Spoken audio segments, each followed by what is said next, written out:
ايه الاخبار؟ عاملين ايه؟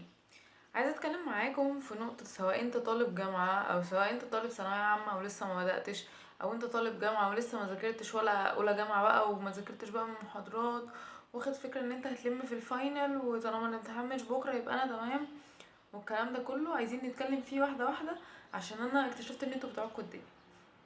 طيب انا ليه ما بصورش فيديوهات كتيره زي الاول؟ مش عارفه، حاسه ان مفيش افكار في دماغي، انتوا مش طالبين حاجه معينه، فما كنتش عارفه بصراحه.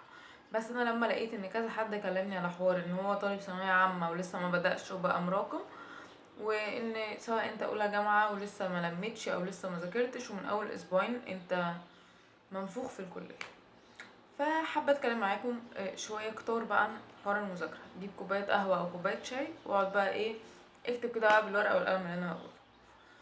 هنمسك الاول فئه الاولى وهي طلاب الثانويه العامه. انت كطالب ثانوية عامة، لو بتقول النهاردة يوم 11/10/2025 ان انت لسه ما بدأتش وخايف ان انت ما تلحقش وبتفكر في تقسيم السنة او في تأجيل السنة، احب اقولك انك حلوف. مع احترامي الكامل ليك، بس انت حلوف. غيرك من دفعة 25 بدأ قبل الامتحانات بشهرين ولم الدنيا عادي، ودفعة 24 نفس الكلام وفي طب دلوقتي. تمام؟ مش بقولك اجل لغاية اخر شهر، انا بقولك ان لسه قدامك وقت طويل، فانسى فكرة التقسيم والتأجيل دي من دماغك خالص، لان هي ملهاش اي 30 لازمة وملهاش اي اساس من الصحة. تمام؟ طيب انا مراكم ومش عارفة اعمل ايه، وما عنديش ارادة، وعايز حد يتابعني، عايز حد يبقى معايا. ثواني يا جماعة. عايز حد يبقى معايا، عايز مش عارفة ايه، الكلام ده كله على عيني وعلى راسي. عايز حد يبقى معاك وحد يساعدك في ان انت تلم المتراكم، عملنا لك تيم للمتابعة. عايز جروبات ينزل عليها ملخصات، عملنا لك قناة التليجرام. عايز قناة تنزل عليها معسكرات، عملنا لك قناة الواتس. يعني كل حاجة عاملين لك ليها حل. انت بقى ما بدأتش ليه؟ انا مش عارفة. دلوقتي انت تقدر دلوقتي تكلمنا عشان تشارك في المتابعة، او تقدر تدخل قناة التليجرام او قناة الواتس وتذاكر. بص، انت مش لوحدك، في كتير قوي زيك دلوقتي، وبالدليل ان انت وغيرك بيتفرج دلوقتي على الفيديو ده، فانتوا كتير. فليه واخد فكرة عن نفسك ان انت الوحيد اللي فاشل وانت اللي ما بدأتش، يبقى انت مش هتلحق، يبقى انت هتقسم، يبقى انت هتأجل؟ تشيل الفكرة دي من دماغك وعامل تالتة ثانوي زيها زي اي سنة.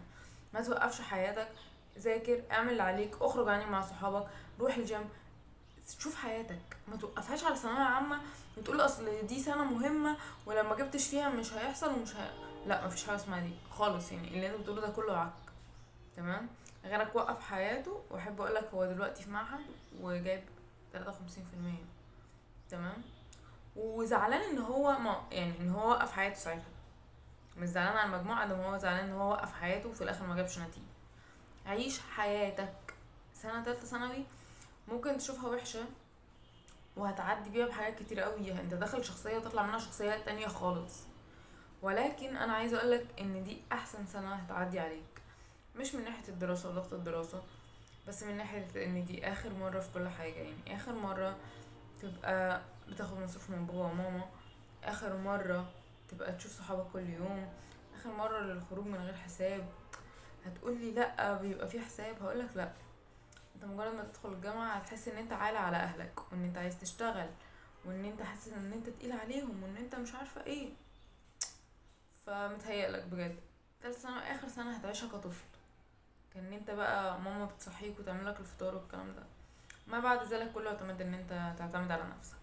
طيب في حالة ان انت طالب اولى جامعة كوتي موتي خالص ولسه ما بدأتش حاجة ولسه مش بتذاكر، وعدى اسبوعين من بدايتنا للدراسة دخلنا خلاص في التالت اهو، وانت لسه ما ذاكرتش وحاسس ان المحاضرات والسكاشن على دماغك. تمام؟ دلوقتي مطلوب منك ورقة وقلم، هتكتب كل المحاضرات وكل السكاشن اللي اتراكمت عليك، وثبت على الاقل كل يوم محاضرتين وسكشن مذاكره جانب الجامعه. هتقولي اصل انا جامعتي في محافظه تانية، اصل انا بسافر، اصل انا بروح، اقولك ذاكر في المواصلات. اسمع المحاضره واعملها في المواصلات، مفيش اي مشكله. وكمان لو انت معاك تابلت هيبقى الموضوع حلو شويه لو انت بتكتب بسرعه على التابلت. تمام؟ فما توقفش حياتك، سواء انت جامعه سواء انت تالتة ثانوي، ما توقفش حياتك بناء على الظروف اللي هو اصل انا ما بداتش عشان كنت مستني مش هيحصل. انت كنت مستني يحصل كذا وكذا، ده مش هيحصل. انت كطالب تالتة ثانوي لسه ما بدأتش ومستني ان يحصل حاجه مناسبه، او ان حاجه تتغير، او ان صاحبتك الفلانيه تيجي معاكي عند مصر الفلاني، او ان انت صاحبتك اصلا اوريدي خزوقتك فانت متضايقه ومقهوره. حبيبتي صاحبتك عايشه حياتها، انت صاحبك عايش حياته، انتوا اللي موقفين حياتكم. دور الضحيه ده خلاص بقى يعني كفايه. لان انا اكتشفت دفعه 26 دي اكتر يعني. دفعه 25 كنت مسميها دفعه المكسحين بما فيهم اختي. تمام. دفعه بقى، اللهم صل على سيدنا محمد. دفعه 26 دفعه المظلومين بقى. هما شايفين ان هما مظلومين جدا والدنيا كلها جايه عليكم. انا مش بقول لكم ان انتوا صح ولا انتوا غلط، كل واحد هو حاطط نفسه في مرتبه معينه، ولكن انت اللي هتقرر انت مكانك هيبقى فين. مامتي انا بتشبه تالتة ثانوي بالموت. يعني ايه؟ انت دلوقتي عارف ميعاد موتك امتى، اللي هو ميعاد امتحاناتك. ليه ما تعملش كل حاجة تأهلك للموت ده؟ انت دلوقتي لو انا وانت عارفين ان احنا هنموت كمان ساعة، انا الساعة دي مش هنقوم على سجادة الصلاة. فانت دلوقتي اسمع كلام مامتي وهي بتقول ان الامتحانات او الثانوية العامة اشبه بالموت، وان اول يوم امتحانات ده هيبقى يوم موتك. تمام. فانت دلوقتي من هنا لغاية اول يوم امتحانات انت تعمل كل حاجة تخليك لما تموت تدخل الجنة. بس نفس الكلام من هنا لغاية الامتحانات، تعمل كل حاجة تخليك من هنا لغاية الامتحانات لما تدخل تبقى مطمن ومرتاح وضميرك مرتاح. تمام. ده في حالة ان انت طالب ثانوية عامة. وفي حالة بقى ان انت طالب جامعة، اتقي ربنا. لان انا سمعت من دفعة 25 ودفعة 24 شوية حاجات، اللي هما دلوقتي تانية واولى جامعة. هنلم في الميد ترم، هنغش في الميد ترم. ايه ده؟ في اصلا مذاكرة في الجامعة؟ على فكرة انا ما بحضرش المحاضرات. على فكرة انا باخد فلوس من اهلي زيادة، مش عارفة بعمل ايه في الكافيتيريا. واحد جاي يحكي لي انجازاته اول اسبوعين مع بنات الجامعة. فانا عايزة اقول لك وعايزة اقول لك ان كل افعالك وكل حاجة كده كده اوريدي هترجع لك. تمام. وعايزة برضه افهمك ان كل حاجة انت بتعملها هتحاسب عليها. الكلمة اللي بتطلع من بقك هتتحاسب عليها. سمعت قبل كده شيخ بس مش فاكرة كان مين بصراحة، قال ان انت كبنت وانت كراجل انت بتدخل الجامعة بدينك وباخلاقك وبتطلع من غيرها لو انت شخصية ضعيفة. فبلاش تطلع من غيرها. البنات اللي كان لبسها واسع وبدأت تضيقه من اول اسبوعين في الجامعة، احب اقولك ارجعي وسعي تاني لان انت لا هتتحاسبي. الولاد اللي كانت بتلبس زي الرجالة ودلوقتي ما شاء الله بتلبس لبس زبالة تسقط لك البنطلون والتيشيرت، مش عارفة ليه يعني انت لابس تيشيرت يكفيك انت واصحابك يعني ولا ايه؟ وشعره طبعا اللي هو كده اهو. ما علينا. بلاش تغير من نفسك للأوحش عشان خاطر ترضي حد او تواكب اللي انت معاهم. انا في شلة سوق في الجامعة واعترف بده.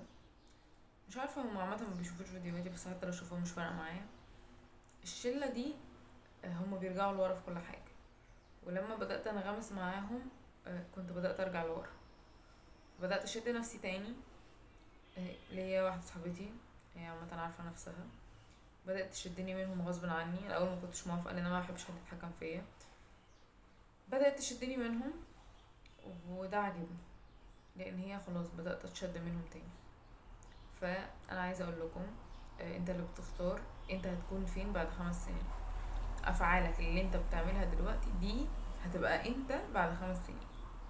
اللي أنت كنت بتعمله زمان ده أنت دلوقتي، أنت نتيجته دلوقتي. فكمان 5 سنين أنت تبقى نتيجة أفعالك النهاردة. فاختار أنت بتعمل إيه.